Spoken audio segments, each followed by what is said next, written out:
1509, December 1st, 2025. Right now marks 1,720 hours of progress on the global horror simulation. Another octree has been created in order to visualize which parts of a level have geometry versus which parts don't.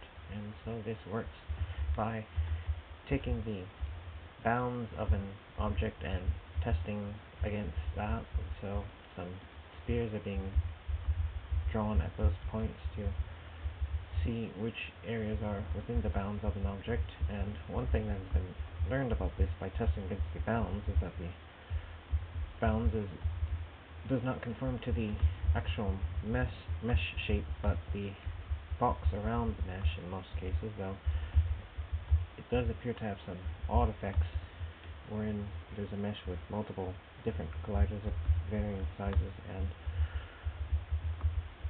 that is something that is looked at. And besides that, it also seems to take into account the interior, as that's what the bounds is. It encompasses the entire object in sort of a square or rectangular shape. And so the intention going forward is to look into trying to figure out which areas do not actually have the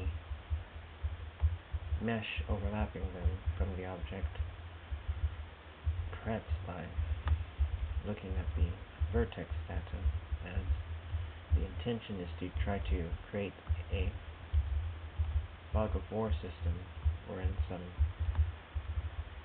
areas are masked by meshes that have their volume filled with fog, but checking against the bounds, it would appear that it would count the interior as completely filled in, whereas that shouldn't be the case. It should only sort of overlap against the exterior of an object. And so that is the intention going forward, to try and figure out how to better detect the geometry of the level. And right now it does seem to be detecting colliders well.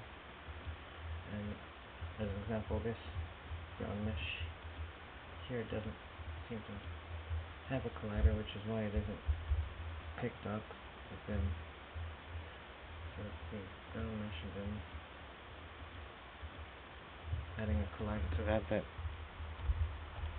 should get registered within the octree, and there it does get registered. So that system at least is working, and it's splitting the level into octaves. And so the intention going forward is to figure out how to ignore the areas of the mesh that don't actually have any mesh geometry, such as the interior spaces.